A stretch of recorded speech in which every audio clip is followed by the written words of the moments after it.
Hi everyone, कैसे हैं आप लोग। आशा करता हूँ आप सब बहुत बहुत अच्छे होंगे। अभी मैं बात करने वाला हूँ कि जिन जिन लोगों का ना IBPS PO प्रीलिम्स का एग्ज़ाम क्वालिफाई हुआ है ना, तो अब जो आपके पास टाइम बचा हुआ है ना, तो आप इन दिनों आपको मेंस के लिए आपको क्या करना चाहिए। देखो, जो भी मैं बताऊंगा ना, दो पार्ट में ये होगा, है ना।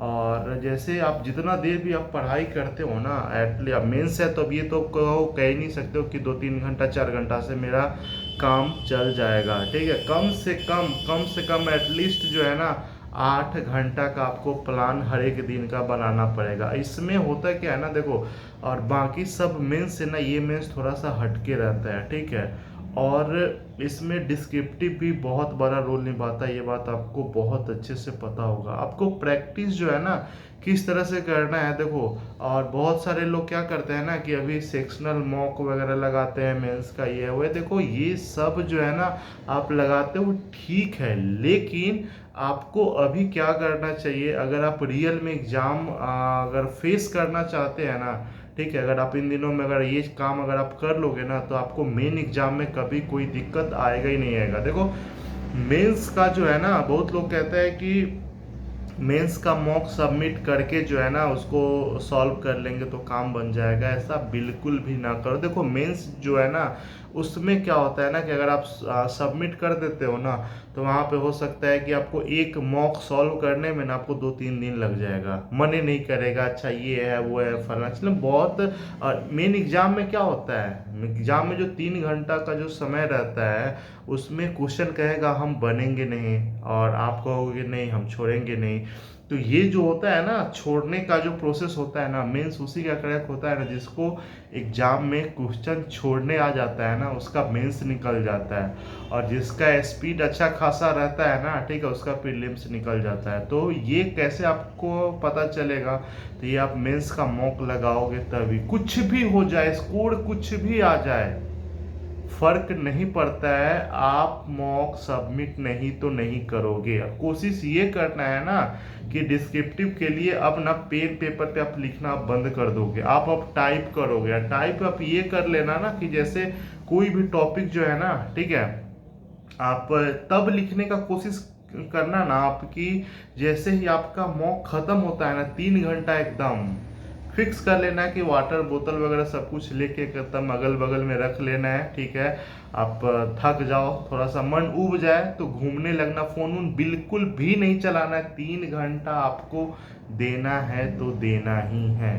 ठीक है, 3 घंटा एकदम प्रॉपर वे में देना है। स्कोर से मतलब बिल्कुल भी नहीं है, क्योंकि वो 3 घंटा वाला जो फेसिंग चैलेंज रहता है ना रियल में, वो बहुत ही ज़्यादा मतलब थोड़ा सा नहीं करने के बाद ना अजीब सा लगता है एकदम, है ना। करोगे ना तो थोड़ा सा तो ये लगेगा कि यार पता नहीं बन नहीं रहा है, ये है वो है फलना चिलना, मन में इस तरह का आएगा। लेकिन आपको छोड़ना नहीं है तो नहीं है, क्योंकि मन में ही ये रखना है ना कि अगर हम छोड़ देंगे ना तो मेरा एग्जाम क्लियर नहीं तो नहीं होगा, है ना।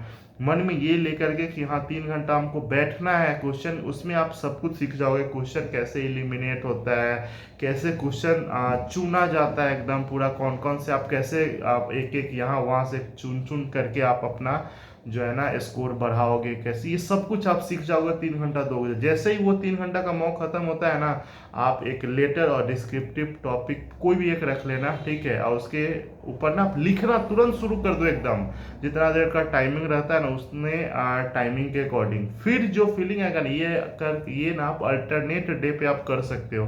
और नहीं तो अगर पार लग जाए ना तो आप डेली कर लो। अगर ये कर ले जाओगे ना, ठीक है, एक पार्ट में तो आप एक रख लोगे, लगभग 4 घंटा के आसपास आपका इसमें जाएगा। ठीक है, दूसरे पार्ट में आप रख लेना इसका सॉल्यूशन वगैरह हो गया, या फिर जीए वगैरह हो गया, ये सब एकदम, है ना। तभी आप अच्छे से जो है ना मेंस क्रैक कर पाओगे, है ना। सेक्शनल लगाने से कोई ये फर्क नहीं पड़ेगा, क्योंकि वो जो 3 घंटा जूझने वाला जो बात रहता है ना, वो आप तभी सीख पाओगे जब आप 3 घंटा सीटिंग कैपेसिटी आपका रहेगा ना, तभी। नहीं तो फिर एग्जाम में बहुत ज़्यादा दिक्कत हो जाता है ना। और ये चीज़ मैं खुद रियलाइज किया हूँ। 3-3 घंटा ना एक बार बैठना, उसमें भी क्वेश्चन बन नहीं रहा है, प्रेशर वगैरह, और कि हाँ मतलब बहुत अलग अलग तरह का बात मन में आना शुरू हो जाएगा। तो ये ध्यान में आप जरूर रखना, आप मौक दो ही दो, उसके बाद आप उसका सॉल्यूशन करना एकदम, है ना। फिर उसके बाद तब अपना जीए वगैरह बैठ करके एकदम पूरा अच्छे से 6 महीना का है ना, अच्छे से पूरा कर लो।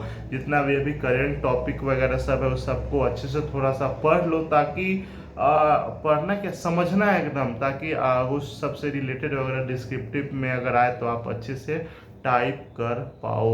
और टाइपिंग स्पीड एटलीस्ट आपका 25 होना ही चाहिए।